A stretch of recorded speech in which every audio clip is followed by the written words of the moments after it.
Oh les gars, comme tu le sais, la trêve internationale a eu lieu la semaine dernière et l'équipe de France a donc affronté la Côte d'Ivoire et l'Afrique du Sud.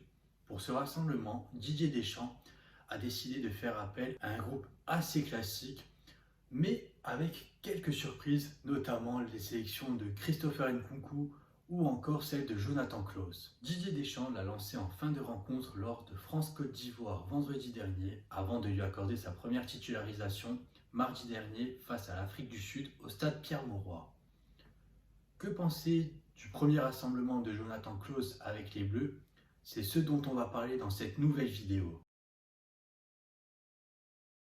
Le 17 mars dernier, Didier Deschamps annonçait retenir Jonathan Klaus pour le premier rassemblement de l'année.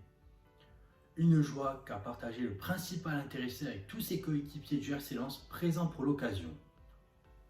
Il est devenu le premier joueur du Racing Club de Lens à être appelé avec l'équipe de France depuis un certain Aliou Diarra en 2006, qui n'est autre que son entraîneur adjoint. Son parcours de joueur non conservé par un centre de formation et ayant percé sur le tard n'est pas sans rappeler ceux de certains joueurs des Bleus. Je pense par exemple à Olivier Giroud, N'Golo Kanté ou encore Wissam Ben Yedder. Et pour Jonathan Klaus, c'est pareil et il a su en faire une force. Sans faire de chichi et en répétant des performances de haut vol chaque week-end, il a su taper dans l'œil de Didier Deschamps au point de recevoir sa première convocation avec les Bleus. Sa générosité, sa technique, son volume de jeu, sa capacité à répéter les courses et sa qualité de centre le dressent parmi les meilleurs pistons de Ligue 1 depuis 2 saisons. Et cela l'a conduit avec l'équipe de France, où il a su profiter des absences de Benjamin Pavard, testé positif au Covid-19, ou encore celle de Léo Dubois, non retenu en raison de ses difficultés avec l'Olympique Lyonnais. Lors des 2 rencontres amicales,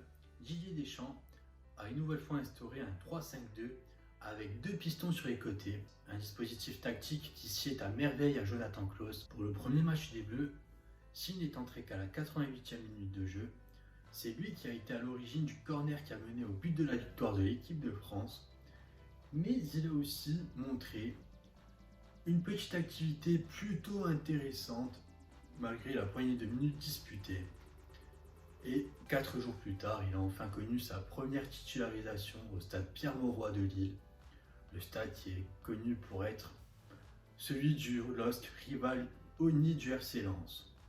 Bien que conspué par le public lillois, il a su délivrer une prestation plus que satisfaisante. Très disponible, il n'a pas hésité à souvent prendre son couloir droit, mais il a aussi délivré et pas mal combiné avec Olivier Giroud, Antoine Griezmann ou encore Kylian Mbappé. En dehors de ses qualités offensives évidentes, le natif de Strasbourg a aussi pu montrer ses qualités défensives en récupérant quelques ballons et en se projetant rapidement vers l'avant pour lancer les contre-attaques françaises. Si l'adversité était quand même assez faiblarde, Jonathan Klaus n'a pas semblé être submergé par la pression. La première titularisation du piston lensois a été à mes yeux plutôt intéressante. Il fait part de qualités offensives et défensives évidentes que n'a pas forcément un certain Benjamin Pavard. Alors oui, le défenseur du Bayern Munich n'est pas un latéral droit de métier, mais un défenseur central droit. Mais il n'empêche qu'à chaque fois qu'il joue en équipe de France, le natif de Maubeuge apparaît emprunté, souvent en retard sur ses adversaires, et il n'ose pas aussi aller au duel. Et ses capacités offensives ne sont guère meilleures.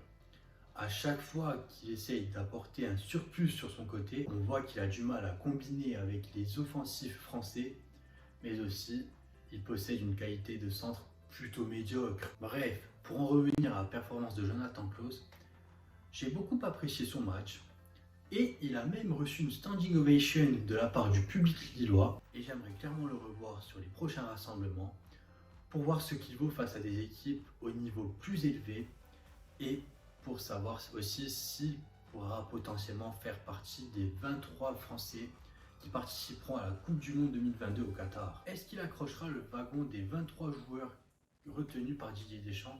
C'est une question qui mérite d'être posée. Si Pavard est logiquement assuré de faire partie des 23 joueurs retenus, il y a une place à prendre pour le deuxième latéral droit.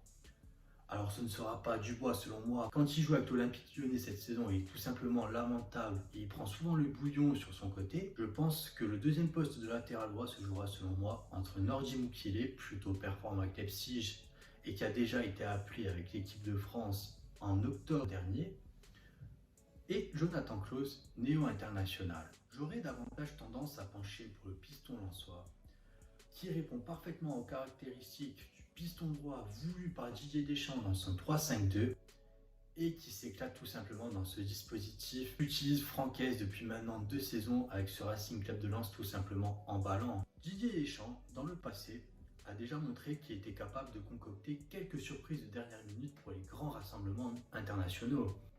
Je me souviens de la Coupe du Monde 2014 où il avait appelé Morgan Schneiderlin et Rémi Cavil, novices au niveau international. Pour l'Euro 2016, Benoît Costil et Samuel Umtiti étaient les heureux élus. En Russie, c'était Presnel Kimpembe, Alphonse Areola, Florian Thauvin, Steven Nzonzi, Benjamin Pavard ou encore Lucas Hernandez qui ont embarqué parmi les 23 joueurs retenus par Didier Deschamps et qui a tout simplement vu la France décrocher une deuxième étoile sur le maillot. Et enfin, lors de l'Euro 2020, Jules Koundé, le petit nouveau, avait été appelé par Didier Deschamps pour sa première grande compétition internationale.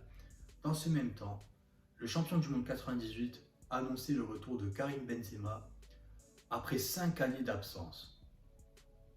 Bref, tu l'auras compris, Didier Deschamps peut tout de même dévoiler des surprises lors des grandes compétitions. Et pour moi, Jonathan Klaus pourrait être la surprise de cette Coupe du Monde 2022 avec les Bleus, à condition bien évidemment de réitérer ses performances avec le RC Lens. Sur ce, la vidéo est finie. Si elle t'a plu, n'hésite pas à me le dire dans les commentaires, à lâcher ton petit like, ton abonnement et à partager cette vidéo. Et on se dit à très vite. Ciao!